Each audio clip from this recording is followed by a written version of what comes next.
তো বন্ধুসকল আপোনালোকে ইতিমধ্যে গম পাইছে যে ডিৰেক্টৰেট অফ এলিমেণ্টাৰী এডুকেশ্যনৰ প্ৰায় 4500 এলপি আৰু ইউপি শিক্ষকৰ নিযুক্তিৰ এপ্লাই প্ৰক্ৰিয়া আজিৰ পৰা আৰম্ভ হৈ গৈছে আৰু অহা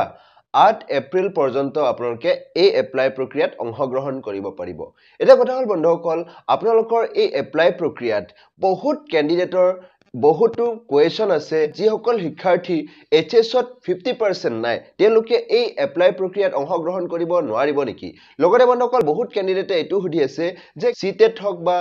আপোনালোকৰ আসাম টেটত কিমান মাৰ্কস পোৱা সকলে এই এপ্লাই প্ৰক্ৰিয়াটোত অংশগ্ৰহণ কৰি পেলাই তেওঁলোকে চাকৰিটো লাভ কৰিব লগতে বহুত কেণ্ডিডেটে এটো সুধি আছে যে হাই সেকেন্ডাৰী আৰু গ্ৰেজুৱেচনত কিমান মাৰ্কস পোৱা বা কিমান পাৰ্সেন্টেজ পোৱা কেণ্ডিডেট সকলে এই এপ্লাই প্ৰক্ৰিয়াটোত চাকৰি লাভ কৰিব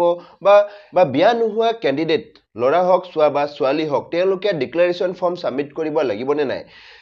NCL OBC NCL ডকুমেন্টস তো তেওঁলোকে আপলোড কৰিব লাগিবনে নাই এনে ধৰণৰ বহুত কথা মই আপোনালোকক এই ভিডিঅ'টিত ক্লিয়াৰ কৰিম তো বন্ধুসকল তেতিয়ালে ভিডিঅ'টি হ'বলৈ গৈ আছে বহুত ইনফৰ্মেটিভ ভিডিঅ'টি শেষলৈকে চাব আৰু এনে ধৰণৰ ইনফৰ্মেটিভ ভিডিঅ' পাই থাকিবলৈ মোৰ এই চেনেলটি এটা পৰ্যন্ত যদি সাবস্ক্ৰাইব কৰে সাবস্ক্ৰাইব কৰি মোক আগলৈ এনে ধৰণৰ নতুন ভিডিঅ' বনোৱাত প্ৰেৰণা যোগাব বুলি মই আশা ৰাখিলো তো বলক আজি মূল ভিডিঅ'টিলৈ আগবাঢ়ো হয় বন্ধুসকল বহুত কেণ্ডিডেটৰ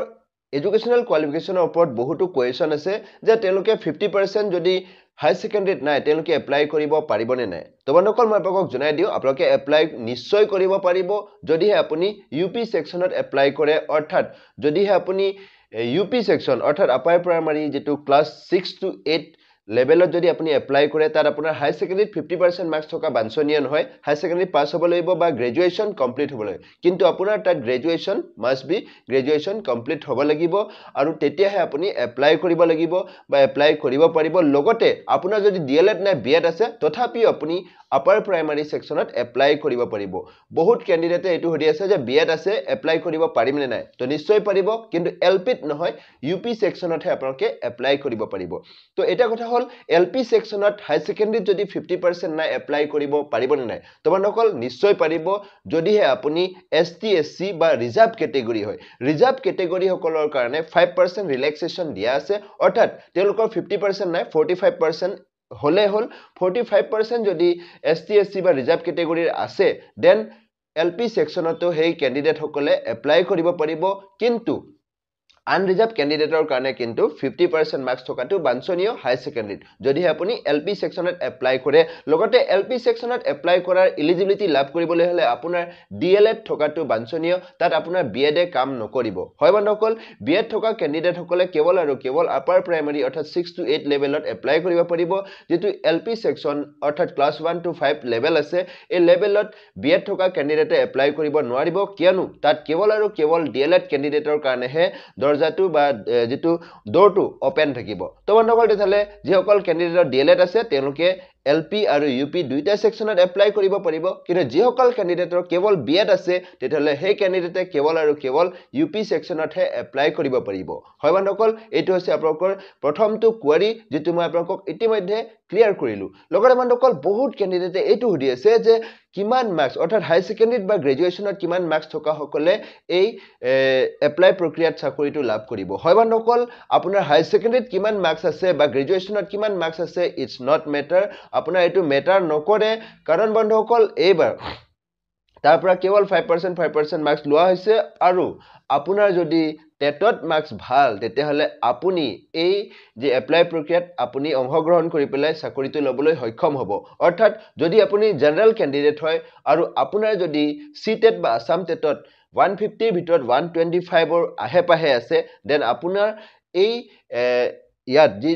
নিযুক্তি প্ৰক্ৰিয়াটোত আপুনি চাকৰিটো পোৱাৰ সম্ভাৱনা আপোনাৰ আছে লগতে যদি আপুনি ওবিসি ক্যান্ডিডেট হয় তেতিয়ালে আপোনাৰ 120 ৰ ওপৰত যদি আছে বা 120 ৰ আহে পাহে যদি আছে তেতিয়ালে আপুনি লাভ কৰিব পাৰে লগতে যদি আপুনি এসসি ক্যান্ডিডেট হয় তেতিয়ালে আপোনাৰ 110 বা 110 ৰ আহে পাহে যদি আপোনাৰ আছে তেতিয়ালে আপুনি এই চাকৰি লাভ কৰিব পাৰে লগতে বন্ধুসকল যিসকল এসটিপি ক্যান্ডিডেট আছে এসটিপি ক্যান্ডিডেট সকলৰো যদি 110 ৰ আহে পাহে আছে আপোনালোকে এই চাকৰিটো লাভ কৰিব আৰু যদি আপুনি ইডব্লিউএছ ক্যান্ডিডেট হয় ইডব্লিউএছ ক্যান্ডিডেট যদি হয় 115 ৰ আহে পাহে থাকিব লাগিব এই যেটো কাট অফ বা এই যে আপোনালোকৰ মাৰ্কস যেটো শেডুলটো মই আপোনালোকক আগৰ প্ৰিভিয়াছ জীৱনবোৰ ৰিক্ৰুটমেণ্ট হৈ গৈছে LP UP সেকশনত তাৰে ওপৰত ভিত্তি কৰি মই আপোনালোকক এটো এনালাইজ কৰি পেলাই আপোনালোকক এই তথ্যটো প্ৰভাইড কৰিছো যেটো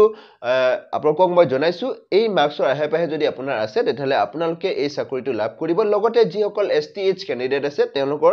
85 প্লাস অৰ্থাৎ যেহেতুকে তেওঁলোকৰ 55% পোৱা সকলে চাকৰি লাভ কৰিব আৰু 83 পালে যিসকলে 83 যিসকলে লাভ কৰিছে তেওঁলোকে পাস অৰ্থাৎ 85 বা 90 ৰ ওপৰত যদি তেওঁলোকে লাভ কৰিছে দেন তেওঁলোকে এই চাকৰিটো লোৱাৰ সম্ভাৱনা বা আছে বা পোৱাৰ সম্ভাৱনা আছে কিয়নো বন্ধুসকল তেওঁলোকৰ ক্যান্ডিডেট বহুত কম থাকে হয় বন্ধুসকল এনে ধৰণৰ আপোনালোকৰ যদি আপোনালোকৰ এই মাৰ্কস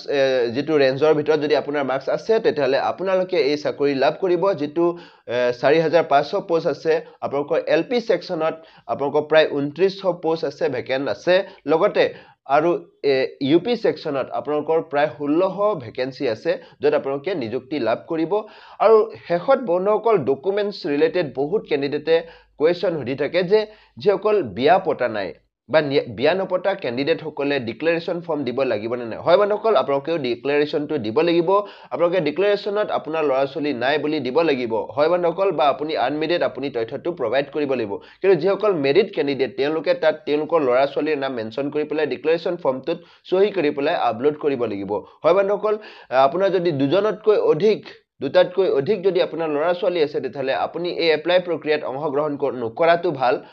যেহেতুকে বন্ধুসকল দুজনতকৈ অধিক লৰাছলি থকা ক্যান্ডিডেট সকলক এই নিযুক্তি প্ৰক্ৰিয়াত তেওঁলোকে নিযুক্তি নিদিয়ে হে বন্ধুসকল আপোনালোকে এপ্লাই নকৰাটো ভাল লগতে যিসকলৰ দুটাতকৈ কম আছে এজন বা দুজন আছে তেওঁলোকে ডিক্লাৰেশন ফৰ্মত ডেট অফ বাৰ্থ আৰু তেওঁলোকৰ যেটো লৰাছলিৰ নাম মেনশন কৰি পেলাই আপলোড কৰিব লাগিব লগতে যিসকল বিয়া পতা নাই তেওঁলোকে তাত ডিক্লাৰেশন ফৰ্মটোত বিয়া পতা নাই আনমেৰিড ক্যান্ডিডেট আপোনালোকে নীল দিলে হল বা তেনেকুৱা কোন ধৰণৰ লৰাছলি নাই বুলি আপোনালোকে কেৱল মাত্ৰ ফিল আপ কৰি বা সহি কৰি পেলাই আপোনালোকে আপলোড কৰিব পাৰিব কিন্তু দিব লাগিব যে হেতু খটাং আপোনালোকে দিবই লাগিব লগতে বন্ধুসকল NCL ডকুমেন্টস লৈ বহুত ক্যান্ডিডেটে সুধি আছে যে NCL আপলোড কৰিব লাগিব নে নাই হয় বন্ধুসকল যদি আপুনি OBC NCL হয় আৰু আপোনাৰ যদি NCL সাৰ্টিফিকেটখন ভ্যালিড হৈ আছে দেন আপুনি আপলোড কৰিব লাগে যদি আপুনি আপলোড কৰে তেতিয়ালে আপোনাৰ তাৰ যি বেনিফিটস আপুনি নিশ্চয়কৈ লাভ কৰিব আৰু যদিহে আপোনাৰ বোলে OBC NCL নহয় OBC হয় কিন্তু আপুনি NCL সাৰ্টিফিকেটটো আপোনাৰ নাই বা ভ্যালিডিটি এক্সপায়াৰ হৈ গল তথাপি আপুনি আপলোড কৰাটো যে বাঞ্ছনীয় হেতু কথা নাই আপুনি আপলোড কৰিব পাৰে বা নকৰিব পাৰে কিন্তু NCL যদি আছে আপুনি আপলোড কৰাটো ভাল আৰু যদিও নাই তেতিয়ালে আপোনালোকে এপ্লাই কৰোতে আপলোড নকৰাকৈ আপোনালোকে কেৱল আৰু কেৱল OBC সাৰ্টিফিকেটখন আপলোড কৰি পেলাই এপ্লাই প্ৰক্ৰিয়া কমপ্লিট কৰিব পাৰিব হয় বন্ধুসকল এইটো আছিল আপোনালোকৰ ডাইৰেক্টৰেট অফ এলিমেন্টাৰী এডুকেশ্যনৰ 4500 LP UP শিক্ষক নিযুক্তি প্ৰক্ৰিয়াৰ এপ্লাই প্ৰক্ৰিয়াৰ সম্পূৰ্ণ প্ৰসেস বা আপোনালোকৰ যি ডকুমেন্টস ৰিলেটেড কোৱেৰিজ বা আপোনালোকৰ যি জানিবলগীয়া কথা সম্পূৰ্ণ তথ্যখিনি ইতিমধ্যে মই আপোনালোকক জ্ঞাত কৰিলো হয় বন্ধুসকল যদি আপোনাৰ এই DEEE 4500 LP UP শিক্ষক নিযুক্তি প্ৰক্ৰিয়াৰ কিবা যদি জানিবলগীয়া আছে বা কিবা যদি কোৱেৰিজ আছে কমেন্ট সেকশন আপোনালোকৰ বাবে আৰু লগতে বন্ধুসকল ডেসক্ৰিপচনৰ মোৰ ফেসবুক পেজৰ লিংক WhatsApp চেনেলৰ লিংক আৰু মোৰ পাৰ্সোনাল ইমেইল আইডি দি থোৱা আছে যিকোনো সময়ত যিকোনো ঠাইৰ পৰা আপোনালোকে মোক পোনপটীয়াভাৱে মেছেজ যোগে মোক যোগাযোগ কৰিব পাৰিব তো বন্ধুসকল তেতিয়ালে এই ভিডিঅ'টি হেহলৈকে চাবৰ বাবে আপোনাক অশেষ ধন্যবাদ জয় আই অসম